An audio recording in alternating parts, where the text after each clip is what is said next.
Well, good afternoon, good early evening, wherever you may be in the world, and welcome to TWC TV for episode 2. Believe it or not, we made it through episode 1, and we're back for episode 2. TWC TV is a new program of the Washington Chorus where we celebrate the art and joy of singing together, of creating together, with a live show every week, every Thursday, 5 o'clock. We're right here on YouTube, and then we will post it up online afterwards so that you too can share in the creativity and joy that we're trying to create at this moment in the world. So we're back, as I said, for episode 2. I can't believe a week has gone by, and I don't know about you, but it feels like an awful lot has happened in this last week. But we made it. We're here. And we've got a terrific show for you today. So today we've got not 3, but 4 guests. We have 4 guests for you today on TWC TV. And I want to tell you a bit about the show that we have ahead for you. So it's a terrific show. We have Washington Performing Arts CEO Jenny Bilfield with us today. And Washington Performing Arts is one of the premier presenters of music performance in the country and certainly in the DC region. So Jenny is with us today to talk about everything happening at WPA. We have DC singers and entrepreneurs Susan and Jerry Kavinski with us, and they're going to talk with us about a special project they just launched called Vox Corona. And as you can imagine from the name, it has quite a lot to do with what's happening in the world right now with the coronavirus pandemic, and with their work as professional musicians to support other professional musicians at this time as well. But our first guest is someone very special right out the gate. This is a very special singer that I just had the opportunity to get to know, and that all of us at the Washington Chorus had a chance to get to know this past December when he appeared as a baritone soloist with the National Symphony Orchestra in a performance that we gave with the NSO of Handel's Messiah. And his name is Sidney Outlaw. He's an internationally touring baritone who's graced many operatic and concert stages around the globe. We may have a little clip to hear a little bit of Sidney as we get started. Let's take a listen if we can. And if not, we can go right to Sidney. This is the brilliance of live television, as it were. David, should we go right to Sidney? Great. Well, welcome, Sidney Outlaw. Welcome. Hi there. Thank you for having me. Oh, Sidney, it's terrific to have you. Although we didn't hear you in our ears right now, I still have in my head that terrific sound you made on the Kennedy Center stage singing Handel's Messiah back in December. Listen, that is one of my favorite pieces. And right when the shelter in place started, I was like, oh my God, what am I going to do? Because I'm going to be locked in the house. So I decided to sign up for one of those free Harvard courses. And it was Handel's Messiah, and it was supposed to last for about 3 weeks, but I did it wrong and did it all in one day. So I'm still my day with things to do. Yeah, but I got a nice certificate from it. That's amazing. So, well, that you're going right to the heart of the matter of what some of the things I wanted to talk about with you. And by the way, welcome to TWC TV. It's a thrill to have you here. Thank you. Oh, truly, we love sharing the stage with you for Handel's Messiah and the National Symphony with Sir Andrew Davis. How about that? That was major. That was major. Yeah, that was a major thing for me. So a lot, I mean, you were just alluding to it, a lot has happened in the world since we first met and connected together back in December on the Kennedy Center stage. And you are a very busy, active musician with a big international career. I guess just take us inside what life is like for you now. What's it like being a professional singer during this time in the world? Well, for me, I've always been studious. I've always liked school and learning. So usually I try to find things to do with my time whenever I have downtime, and that's normal for me. So when I'm not on the road, I teach at the Aaron Copland School of Music in Flushing, Queens. And I have a full studio of master's degree students and undergrads, and they're probably watching right now somewhere, hoping that I don't say their name. but they keep me busy, and they're used to working virtually if I'm on the road. So when all went to virtual learning, my kids already knew what we were going to be doing, and so I've just been mainly trying to make sure that they stay focused and motivated and inspired musically. And so I've been doing that with them. I've kept them on the regular schedule, but keeping it flexible because I know it's different. The circumstances are different. Yeah. So I've tried to do that, and I've been looking at music, a lot of music for myself, and taking some time. I'm reading a lot of James Baldwin and a lot of Toni Morrison, and studying some Schumann piano sonatas, and reading a Beethoven book as well. So I'm just trying to I'm journaling a lot. I had to order another one. So I'm staying creative in other ways. I've taken some time off from singing when I got home, just because my first concern was my students, to make sure that they were had everything they needed, and to make that transition effective for them, so that there would not be a lull in their education. So I'm staying busy, doing my workouts at home, which Sidney, you used the word creativity. You talked about some of the ways that you're fostering creativity for yourself, journaling, studying music. And I know that one of your creative outlets, I know this personally because I'm following one of your major creative outlets, which is Instagram, which you can follow at the Sidney Outlaw. And I've learned a lot about you, Sidney, through your Instagram, some of which we won't discuss on this television show today. But one thing we might discuss is I learned a little bit about what happens in the life of a professional musician when something like this comes down, which is in addition to the impact this has had on your studio, it's had a real impact on your life as a professional singer. And one of the things that was really interesting that you've been posting are you posted a series of costume sketches and designs for opera productions you were to have performed in, but that sadly have been canceled due to the pandemic. Yeah, absolutely. And, that's always, that was hard, when I actually sat down and processed it. Like I said, my first concern was my students. And actually, whenever I actually was asked the question by the head of the department, how are you? I was like, I hadn't processed that yet. And so I'm sad that those performances were canceled. Of course, it was the right thing to do, and I know that,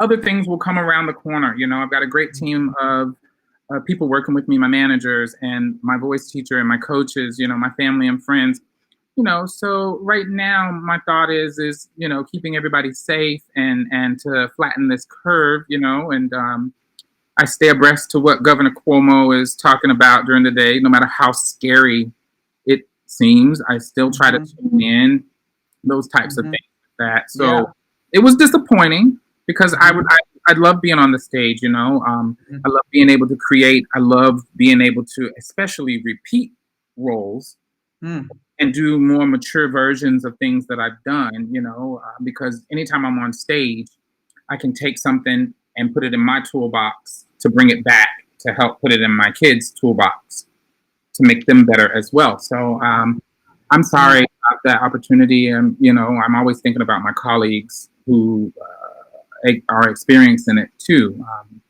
But I'm blessed. I'm grateful for that, have been given the chance and being thought of. So that. Yeah, sure. Well, maybe let's close with this question, which is, with so many things you talked about, some of the disappointments and some of the challenges in the world, especially being in New York right now. What is the one thing that gives you hope as a singer, as a musician? What's one thing that really gives you hope right now? Yesterday, I was talking to my roommate, also my best friend from college, and I told her, at least the trees and the flowers are blooming. So there's life. There's life. Life is happening. The sun is shining. We had a little bit of rain today, and maybe that's me channeling my inner Toni Morrison or James Baldwin, since I'm reading a lot of that. But I looked out the window and the trees are budding, and so that gave me a lot of hope yesterday to see that. It's funny that you should ask that because I had that reaction. You know? Yeah. Yeah. Well, here's to that. Here's to life, to things in nature, to music that gives us hope. And one of my hopes, and I'm not going to be shy about this, one of my hopes, Sidney, is that we get a chance at some point to share the stage with you again, because you are a terrific artist. I claim it. You're a terrific artist, obviously a wonderful human being. We loved singing with you and the National Symphony with Messiah, and I'm so grateful that you took the time to be with us today on TWC TV. Now everyone needs to run out to Instagram to @the Sidney Outlaw, and I bear no responsibility for what you may see there, but only good stuff. Only good stuff. It is absolutely good stuff. I do have political posts up there, that type of a thing, and I did good. I didn't say one thing. Remember, I told you I was going to be good. I told you I was really good. You did great today. Sidney Outlaw, thank you for joining us on TWC TV. Thank you so much. Thank you. Yeah, we'll see you soon. All right. Okay. Thank you. Sidney Outlaw, ladies and gentlemen, a terrific artist, a wonderful person, and such a treat to have a little bit of time with him. And we're going to bring someone on in just a second that is very special to the Washington Chorus. But I first wanted to share an answer from last week's episode. So those of you that tuned into episode 1 may recall a really quite superlative little game that we played with our artistic director, Christopher Bell. It was called Bell Tones. Now, there was one note involved in that quiz, and the answer, for those of you that had sent, and we actually got quite a number of folks that guessed, the answer was A4. A4 was the answer. So all of you that got A4 as the answer, it is your lucky day. Is coming in the mail to you soon. Yes, that is a prize that is absolutely priceless. So congratulations to all of you that got A4 on last week's quiz. Now we're going to move into our next segment and welcome, as I mentioned, someone very special to the Washington Chorus. She is the CEO of Washington Performing Arts. And please join me in welcoming to TWC TV, Jenny Bilfield. Jenny, welcome. It's great to have you. Hi, Stephen. It's great to be here. Congratulations on this. I think it's exciting, and I loved tuning in a little bit as I waited to join you. Thank you for inviting me. Oh, well, thank you so much. And Jenny, I was just thinking as we were starting this conversation, the last time we were in a room together was on March 7 for the DC Honors Ensembles and DC Honor Chorus program. And then, gosh, the world just got turned upside down, didn't it? Yeah, it really did. But, at that moment, seeing the parents and the kids and the siblings, relatives of all the performers on stage, and just how many children in Washington, D.C. are so actively engaged in the performing arts and want to be part of it, was one of the most energizing images to have, especially at this moment when we think about what we want to achieve when we come back and achieve this sort of level of normalcy that we hope for. We have to have this vision in our mind, and I love that was a vision that we shared together that day. Yeah. Well, you use the word normalcy, and it makes me wonder, gosh, what might that even mean in the future? But I know that WPA, like TWC, like all of our colleagues in the field, we're thinking as creatively as we can, as quickly as we can about how we can evolve and change to present music and creativity in different ways. And Jenny, you've been doing some of this at WPA. I wonder if you could talk a little bit about some of the ways that you're thinking of evolving your programs and the way you present music during this time especially. Sure. Well, thank you for that. And first, I want to just take a pause and, first of all, commend Washington Chorus and you on your leadership of the choir, and also during a really important transitional and transformational time for the organization. Christopher Bell has been an extraordinary artistic director, and we will miss him, but with equal appreciation, welcoming Eugene Rogers as the new artistic director. We have a wonderful community, and Washington Chorus has contributed a great deal, and you've led a beautiful transition. So I want to call that out before continuing. So Washington Performing Arts is somewhat unique as an arts presenter in that we actually don't manage or operate a space. And so we can actually be in many, many different types of venues and contexts. We don't have to maintain a facility. We can be at the Kennedy Center. We can be at the synagogue at 6th and I.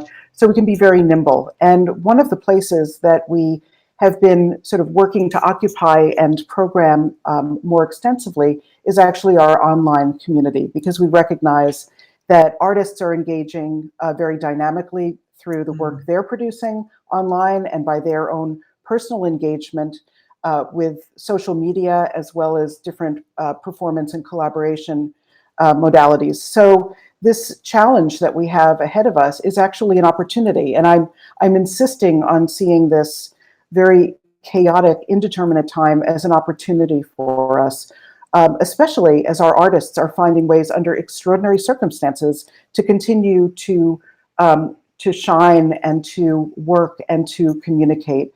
For us, it's about our community of supporters and partners, and it's about our artists. And we can maintain those connections through all sorts of online platforms.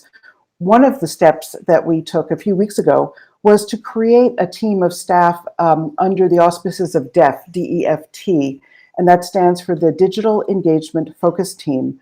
The team comprises people from across Washington performing arts, across all the different departments and functions, and they really stepped up to the challenge of making this transformation from live to digital arena. And just yesterday, or actually the day before, we launched our Night In series with Jenny Lin. Congratulations on that launch. That's a huge moment. Thank you. Thank you. Well, Jenny Lin is an extraordinary pianist who we'd hoped to present at the Terrace Theater just a few days ago. But in lieu of that, the team put together this wonderful package of Jenny Lin experiences. It isn't Jenny Lin performing live. At that moment, we will do that a little bit later on with Veronica Swift. But we have opportunities to see videos of her performing, to hear her speaking, to look at and listen to some of her other sort of posts and social media and recordings. And so in a way, it's like the Jenny Lin toolkit, the way for you to sort of welcome Jenny Lin as an artist into your collection of experiences, either video or audio, and to perhaps whet your appetite for Jenny Lin returning to Washington next year to join us as a performer, a live performance on our series. So thinking about how we can provide artists with a platform to do their best work as well as to represent themselves is very exciting. And I have to ask you, I'm seeing myself with a funny nose on here. Is everybody else seeing themselves? I don't know. Is that a thing? I don't know. Sometimes with live television or streaming television, Jenny, anything could happen. So I hope we know that if that's occurring, that it has nothing to do with you. It's just the technology. But yes. we're paying rapid. I sprouted a rash at some point, but let's try again. I'll hope that the rash disappears. Yeah, I love what you're talking about, and it makes me interested. You know, as we think about streaming artists and other ways that we can bring artists into people's homes while we're all pretty much in the world in our homes right now. It just makes me interested. Like, gosh, well, does that mean I can get an artist to curate my Uber Eats delivery? Can I get an artist to curate? It's like anything is possible at this moment. Well, and I think the important thing in this is, people are relying upon the arts, whether they're on Netflix or Amazon Prime. Wow, this is some rash I'm developing as I look at myself. I don't know if it's on there. We'll see. Okay, all right. I'll continue. So we're thinking about art as a way to create a sense of solace and stimulation and engagement through this difficult time. We're listening, we're downloading, we're viewing performances and sharing some of what we're experiencing. And we have the real luxury of being able to do that for very, very little cost and at our leisure. So I think this is going to be one of the challenges that our profession faces on the other side of this, which is how to restore that sense of live engagement and also to underscore the value that everybody derives and to attach some and reattach some way of supporting artists through their performances so that we don't take it for granted. Artists are struggling, and yet artists are performers, and they're going to do their very best under extraordinary circumstances I don't think we can afford to take that for granted. And it's up to us as presenters, as executive directors, boards of directors, to reinforce that as we go forward. Yeah. Well, as this is a perfect segue in a sense. And by the way, I'm told if we do something like this, it may make the thing go away. If we do, oh, it went away. That's magic. Wow, Isn't that crazy? You're a magician. Thank you. Or I am. I wanted to know, Jenny, if you'd be willing to play a little game with us. I know what's coming. You know what's coming. This is a, and I this only is a slightly game. resent you for this, but okay, let's do it. This is a game that we like to call Quiz Shendo. Ladies and gentlemen, quiz. Oh, we even got the sound there this time. Amazing. Wow. So Jenny, this edition of Quiz Shendo, the subtopic is this: how well does Jenny Bilfield know the artists and musicians presented by WPA? Oh. That Okay. is the topic here. All right. You're gonna have 2.5 minutes to answer 6 questions. They're multiple choice questions. The more you get right, the higher your popularity ratings will be. So Jenny, are you ready to play? But I have a question. Yeah. Will I also be rewarded for the skill of my pivot if I don't know the answer? Of course, like right. Just like any politician or art CEO, absolutely. Okay. I have my patron Jenny. saint. Yeah, that's right. And so don't forget, your answer not only must be correct, it must be a crescendo as you answer. That's Are you right. ready? I am ready. Okay, so question 1. Mezzo-soprano Janae Bridges recently sang at WPA's virtual gala, which is a terrific success. And only a few months before, Ms. Bridges made her Metropolitan Opera debut in a Philip Glass opera portraying which legendary Egyptian queen? Is it A, Cleopatra, B, Nefertiti, or C, Becky? It is Nefertiti. Nefertiti for the win! Jenny Bilfield gets 1 out of 1. All right. Whew. The artistic director emeritus of WPA's gospel choir, Stanley J. Thurston, is also the founding artistic director of the Heritage Signature Chorale, which is celebrating what anniversary this year? Is it A, their 5th anniversary, B, their 20th anniversary, or C, their 112th anniversary? It is B. It is B. B, their 20th anniversary! Jenny Bilfield, 2 out of 2. Woo-hoo. Next up, on the Washington Performing Arts website, Theodore Thorpe III, artistic director of the Men and Women of the Gospel Choir, states that he quote, believes strongly in excellence without blank. Is it A, exception, B, expiration, or C, excuses? A. No, Jenny, it's C, excuses. All right. Oh. Well, you know what? I love hearing that because he is one of the most demanding and productive conductors and artistic directors I've ever seen at work. So it totally makes sense. And he makes no excuses. All he does is make a lot of great music. How's that for the pivot? That was a terrific pivot. We got 3 more questions. Let's get to them. Recently, WPA presented a program called I Am a Man, which included a massed choral performance of Joel Thompson's breathtaking choral work, The 7 Last Words of the Unarmed. What is the name of the Washington Chorus artistic director incoming who conducted the world premiere of this work in 2016? Is it A, Rollo Dilworth, B, Simon Carrington, or C, Eugene Rogers? It is Eugene Rogers. Eugene Rogers! Very good! All right. 2 more to go.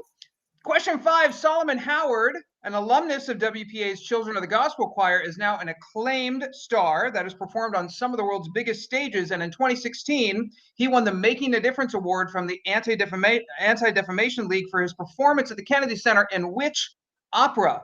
Was it Philip Glass's Appomattox, Derek Wang's Scalia Ginsburg, or John Adams' Nixon in China? It was Appomattox. It was Appomattox, Jenny Bilfield. Very good. And the bonus question, Jenny. Earlier this season, this is a tricky one. WPA presented the Taipei Symphony Orchestra at the Music Center at Strathmore. And this orchestra has a special relationship to a very famous classical singer. Taipei Symphony Orchestra's music director from 2009 to 2011 is related to a famous European singer of the 20th century. So who was the conductor? And bonus, if you can name the singer to whom the conductor is or was related. No multiple choice. You're very evil. Well, so it was State the question again, because I think I have the answer, but just read it to me again.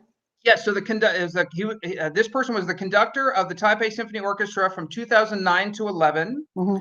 And this conductor has is the family member, a close family member of a very famous, world famous mid 20th century classical singer. So who was the conductor and who is the singer to whom he is related? Was the conductor Yahya Ling? The conductor was Martin Fischer-Dieskau. Oh. The son, of course, of Dietrich Right. Fischer-Dieskau. Oh, cool. But Jenny, you got 4 out of 6! In crescendo, Jenny Bilfield. And both conductor-related questions, so I'm not sure what we deduce from that. Jenny, it's been terrific to have you on TWC TV. Thank you so much. Congratulations. Thank you. Enjoy. I'll continue to tune in every Thursday. Thanks, everyone. I appreciate it. I can't wait to tune into your streaming services as well. And just we so appreciate everything that you and WPA do for the DC regional community. You are terrific partners, terrific leaders. So thank you. Thank you. I return the compliments. Thanks, Stephen. Thank you. All right. We'll see you soon. Yep. Bye. Ladies and gentlemen, we're moving right along in this show. This was going to be, when we first imagined TWC TV, a half-hour show. And it's proving not to be a half-hour show. And that's okay with us because we have such good content for you. And if we're talking about good content, we're going to talk about our next segment, which is our TWC Throwback Wayback clip. So, as we mentioned in episode 1, we have this amazing archive, almost 60 years of performance recordings from tours, from performances, videos, audio recordings, so many amazing things. And we want to share some of this archival footage with you every week in TWC TV. So I'm going to consult my notes so I get this right. Now today, we've got actually something very special. And this is a clip that we're going to share with you, friends, that has never been seen before, at least by the public. I know that folks that are close in the TWC community maybe have seen this. Maybe even folks that went on this tour have seen this. And the clip is this. We're going to take you back to the year 1996. 1996. I was alive in 1996. I was 17 that year. And in 1996, an organization that was then called the Oratorio Society of Washington, now the Washington Chorus, took a tour with their singers to Paris. And it was under artistic director Bob Schaefer. And on that tour to Paris, they performed at the Church of the Madeleine, Church of the Madeleine in Paris, and did a terrific performance. And one of the works that they performed on this tour was the Vivaldi Gloria. And so today, for our Throwback Wayback clip, we would love to present for you the last movement of the Vivaldi Gloria, conducted by legendary conductor, former TWC artistic director Bob Schaefer, led by Bob and sung by the Oratorio Society of Washington, now the Washington Chorus, in the summer of 1996. Have a listen.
Ladies and gentlemen, there was the Washington Chorus, then called the Oratorio Society of Washington, under artistic director Bob Schaefer, performing the final movement of Vivaldi's Gloria, the summer of 1996, in Paris, France, on tour. Special thank you to Craig Bowman, who was the videographer and audio designer on that clip. Spouse of beloved longtime TWC member Allison Coombs. Shout out to Allison and Craig. We have two final guests on TWC TV today that I'm thrilled to welcome, and they're working on a very special project that is more important than ever right now. So please welcome, as our final guests on TWC TV today, Susan and Jerry Kavinski. Susan and Jerry, welcome, and we are so thrilled to have you. Thank you, Stephen. It's great to be here. Thank you. Hi.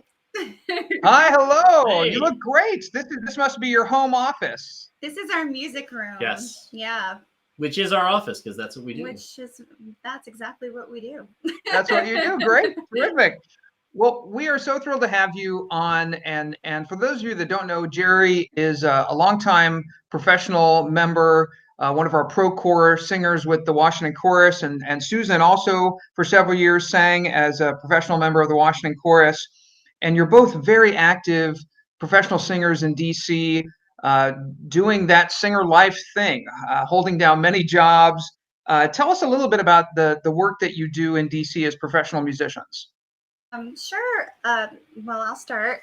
I work for the United States Navy Band. I'm a soprano with the band, and I've been with them for 15 years, believe it or not. I also work at the Basilica, the National Shrine of Immaculate Conception, and that's where Jerry and I met.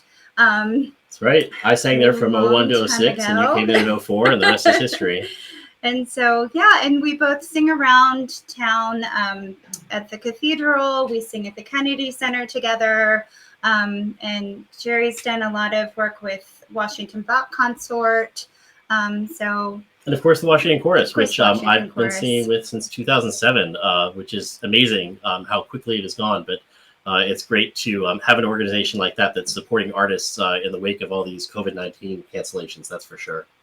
Yeah. Well, we are so thrilled to have you as musicians in town. Obviously, so grateful to have you as part of the Washington Chorus community. And part of the reason we wanted to have you as guests on this episode of TWC TV today is because of a new project that you're both working on, which is so important. And it's a project that I understand you both founded that is called Vox Corona. So for those that have not had a chance to know what this project is all about, tell us just a little bit about what Vox Corona is all about. Stephen, we set up a GoFundMe about mid-March when many of our friends were losing contracts, myself included, and Jerry as well. Just the few friends that we were speaking with within a few days had lost about $40,000 worth of work. And so we decided we wanted to do something to help. And so it's an emergency relief fund for professional vocalists in the DC, Virginia, and Maryland area. Our goal is to raise $50,000 to help 100 professional vocalists with $500 each. And what I was to say is this is money that they don't have for rent and for groceries, because when these concerts got canceled, the rug got pulled out from under us, as did it for people in many industries. But certainly with not being able to be out in public, our way of making a living and performing just disappeared very suddenly. So we're glad to be able to help out our colleagues with this effort. Sure. So what I'm hearing you talk about there is it's a GoFundMe project, and the idea is that you are soliciting contributions so that you can grant them out directly to professional singers. Is that right? Right. We've hit just this week 1/4 of our $50,000 goal, thanks to generosity of over 100 donors. We've paid out over $4,000 just in the last couple of days directly to singers. Some singers that sent us an email and said, "Hey, I applied. I'm not able to make my rent this month. Can I get this today?" And we went out and just made sure we made those payments for those, on top of what we'd already done for those emergency situations, because these people depend on this for their livelihood, and they're what make the world beautiful. Making this music and this art. And more than that, we're calling it an artist collective, because we're artists and we need to create. And this social distancing has created sort of a crisis of creation. We need to see have a Facebook page where every day we feature an artist spotlight. And so we will put somebody up who has applied, and we'll feature them, their videos, a YouTube video that will speak about their artistry, and have a feature. And so we've sent you some videos. I don't know if you have a moment. Can we show some of? Can we showcase some of your artists right now so people can think of what they would be supporting? Yes. Yeah, let's roll that clip, David. Great. Blackbird singing in the dead of the night. Take these broken wings and learn to fly all your life.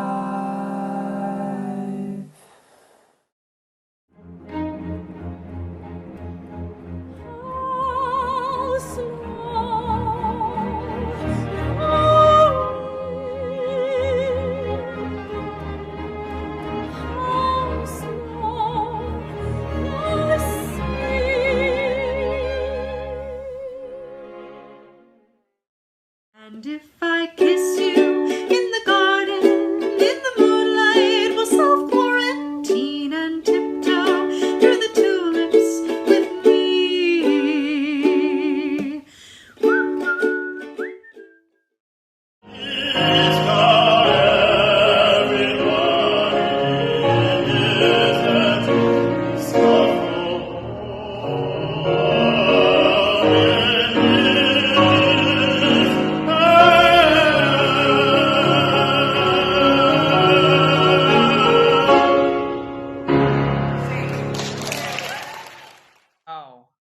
Wow, well, it is amazing to see just even those short clips of those performances. I think what I hear there when I listen to those terrifically talented professional singers is a level of artistry that is really important to support.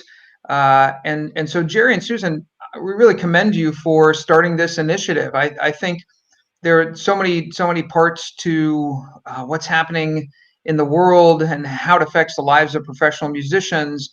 It's so complicated, but what would you say in terms of our audience out here? What's your real call to action this time? How can folks get more involved in Vox Corona and in your project? So the website we set up, www.voxcorona.com.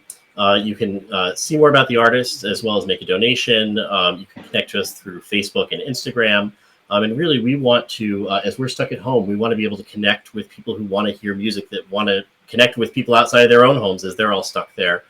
Just doing as much as we can to kind of bring that art to people, because we can't stop creating it. It's what we do. It's who we are. Music heals. It heals the anxiety that we're all feeling, and we're missing that sense of community. And so we can bring that to people's homes and hopefully bring them some joy. And so every little bit of donation helps somebody. The stipends are $250 per person. If you can donate that amount, that would be wonderful. If you can donate even $10 or $20, every little bit helps. Somebody, buy groceries or pay their rent, and we really appreciate it. Yeah, well, Susan and Jerry, I have to just kind of tell on myself, I am derelict in contributing so far to your initiative. So I will happily, right after this show, go online and contribute $100 to Vox Corona to support, help support your initiative in supporting professional singers.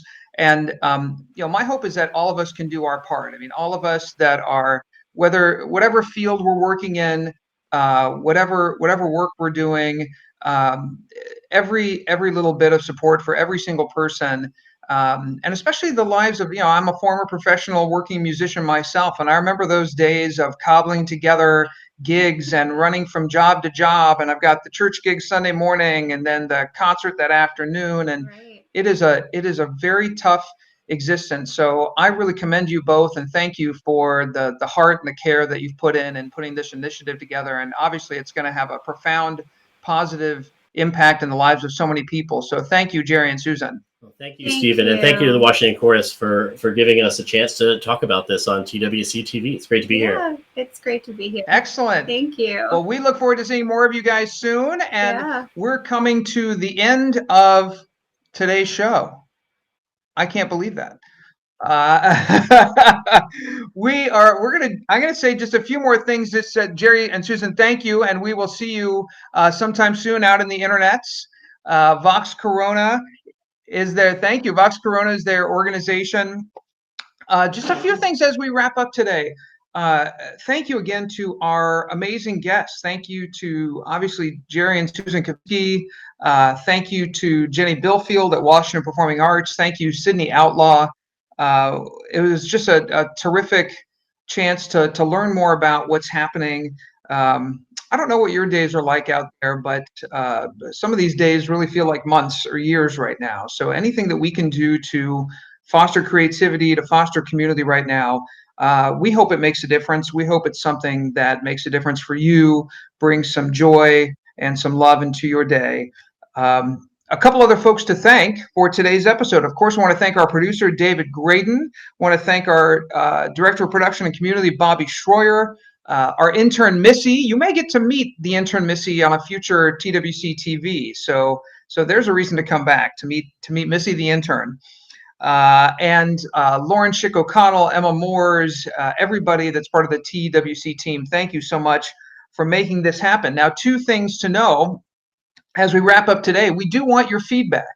So continue to give us your feedback on this show. There will be a survey on some clickable link somewhere here, both on YouTube and on our social media channels. Thanks for taking a moment to complete that survey. Tell us what you're enjoying about TWC TV, what you'd like to see more or maybe less of. We'd love to hear your feedback. And thank you to all who wrote in. Thank you to everyone who wrote in after last week's show with your ideas, your suggestions. Already we have a number of things in the hopper, including guests for next week. Next week we'll be back Thursday, April 16th, right here, 5 o'clock Eastern Time. And we have a few really tremendous guests. Next week, we'll welcome Alicia Lee. She's the founder of the Sister Cities Girl Choir. She's a terrific artist and educator. We're going to welcome TWC alto Leslie Lewis, who's going to give a live performance right here on TWC TV. And we'll also welcome Advisory Board for the Arts founder and president, Chris Denby. He also happens to be the board chair for the Washington Chorus, and he has started a new initiative that is really a game changer for our arts field. So join us next week, Thursday, April 16th. Thank you for all you're doing in the world. Take care of yourselves, take care of each other, and we'll see you next week on TWC TV. Bye for now.